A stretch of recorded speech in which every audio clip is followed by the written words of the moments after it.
سلام دوستان، روزتون بخیر، خسته نباشین. امیدوارم که حال همتون خوب باشه. عزیزان، امروز با یه رسیپی دیگه اومدم سراغتون.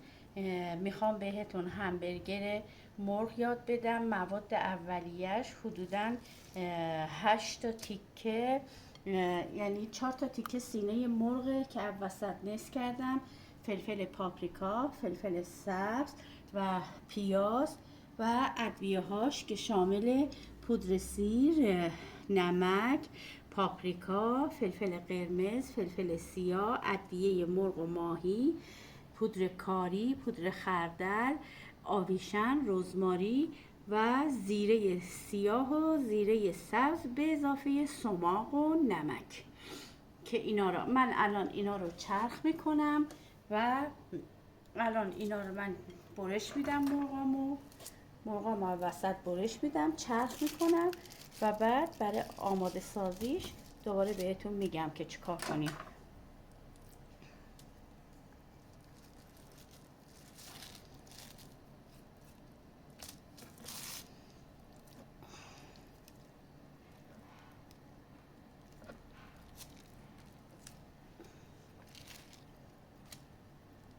این مرغ رو من برش میدم.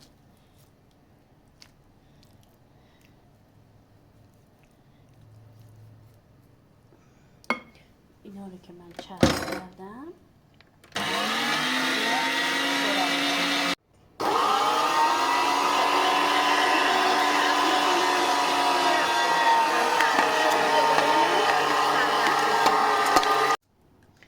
خب من این پیازا رو خورد میکنم، میریزم توی خردکن، چون میخوام خیلی ریز ریز خورد کنم. بذارم توی این سبده که حسابی آبش کشیده شه.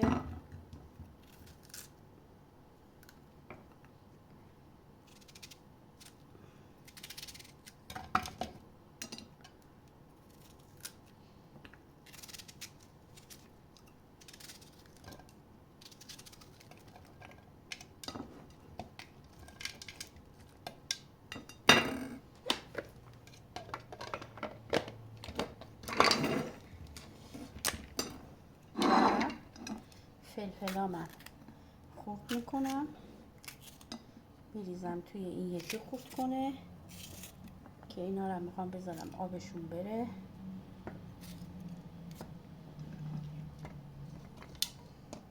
البته این غذا سیر تازه داشته باشه خیلی بهتره. من سیر نداشتم، از پودر سیر استفاده کردم.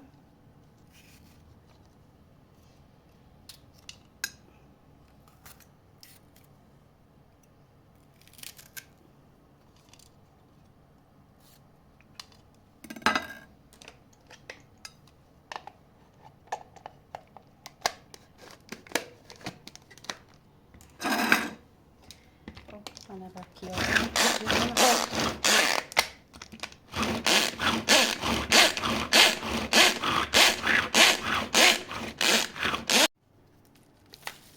خب عزیزان، همونطوری که دیدین من این پیاز رو خورد کردم، گذاشتم تو این توریه تا آبش بره. آبش کشیده شده. پیازم رو بریزم این تو و این فلفل سبز و پاپریکا رو هم ریختم تو این، گذاشتم تا آبشون بره. اینا رو هم میریزم این تو و ادویه ها من میریزم. شروع میکنم به چنگ زدن تا مواد به خورد هم دیگه بره، حسابی مزه‌دار بشه گوشت مرغمون. بعد مراحلش رو به ترتیب بهتون نشون میدم. اینو من برز بدم، یه دست که شد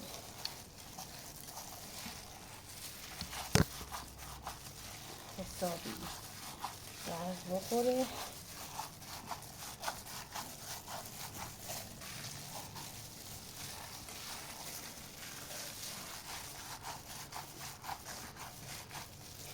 اینو که من برز دادم یه سلفون روش میکشم، حدوداً 1 ساعت میمونه تا مواد و ادویه ها به خورد همدیگه بره، گوشتمون مزه‌دار بشه، مرینت بشه که بوی زخم مرغ نده.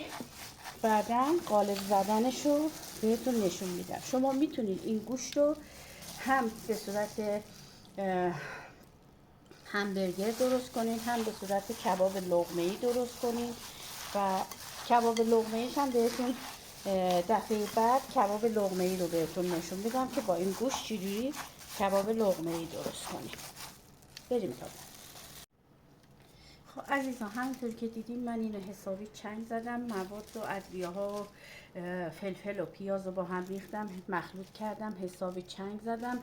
اینو میذارم یه نیم ساعت 1 ساعت بمونه، حسابی مزه ها به خورد گوشت در بیاد و بعد از 1 ساعت قالب زدن اینو نشون میدم که به چه صورت قالب میزنیم.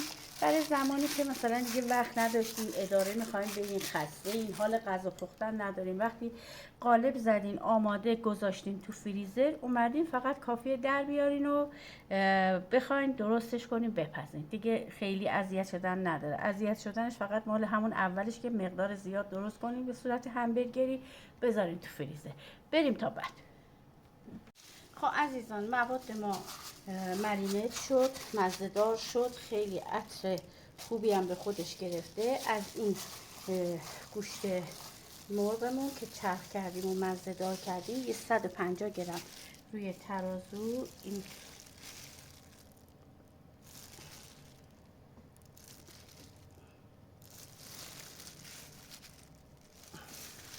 یه 150 گرم میذاریم. بعد اگر همبرگر زن داشتین که تو همبرگر زنتون، اگر مثل من همبرگر زن نداشتین، یه در گرد، حالا بطریتون، در دبه ماست، حالا هر چی که داشتین، یه نایلکس میذارین کف ظرفه. بعد با دستتون شروع میکنین به حالت دادن که این گردی خودشو حفظ کنه. حالتش میدین، درستش میکنین کناره هاشو.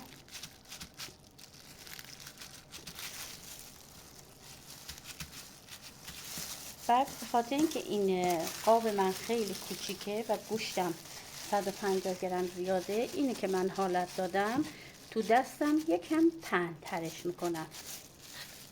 اینو من تو دستم یکم پهن ترش میکنم به خاطر اینکه قشنگتر حالت بگیره. اینو من روغنم نمیریزم، توی مایتابه رژیمی سرخش میکنم دو طرفشو. بعد لای ساندویچ سرخش که کردم دوباره بهتون نشون میدم. من یه 2 تا از این درست میکنم که قشنگ ببینید چه صورته.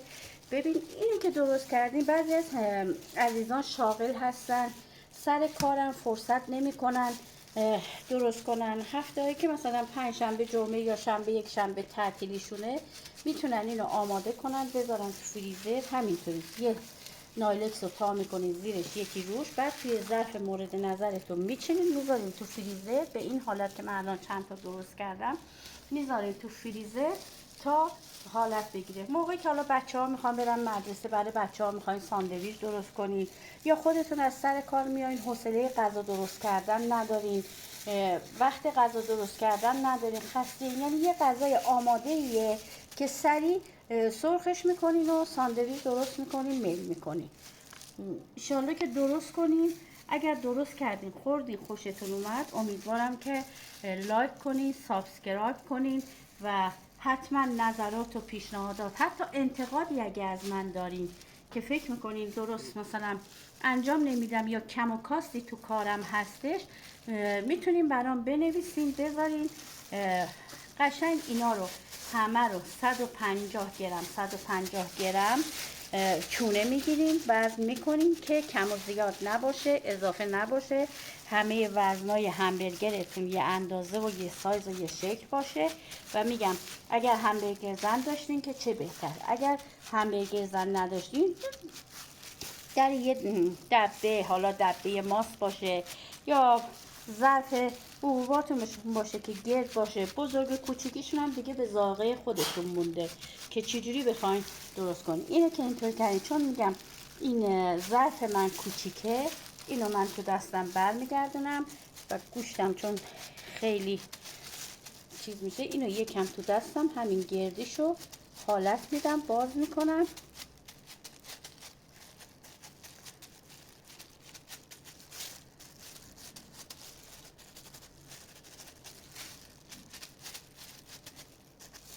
و اینو لای نایلکس میذارم.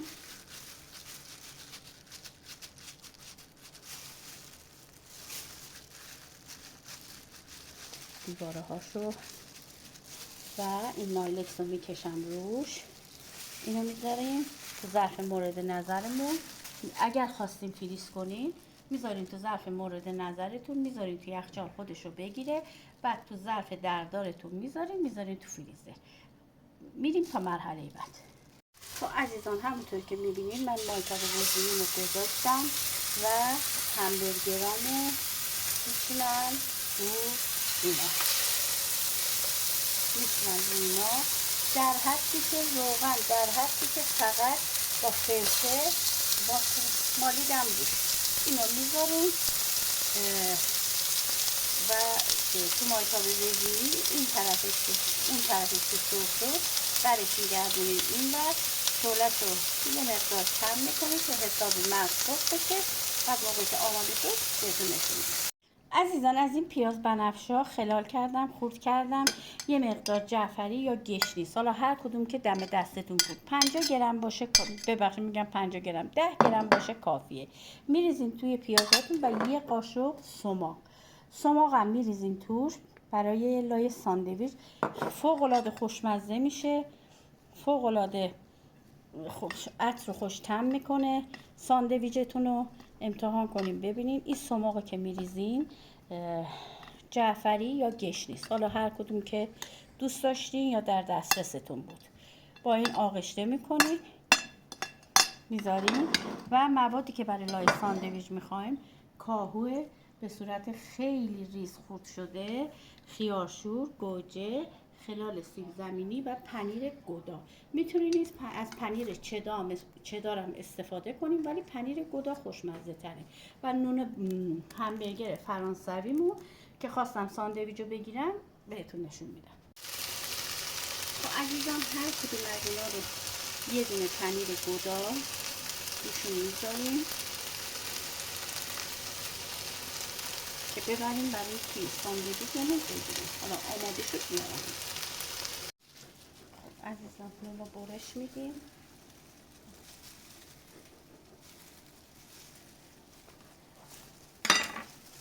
یه مقدار از خمیر نون رو خالی میکنم توش.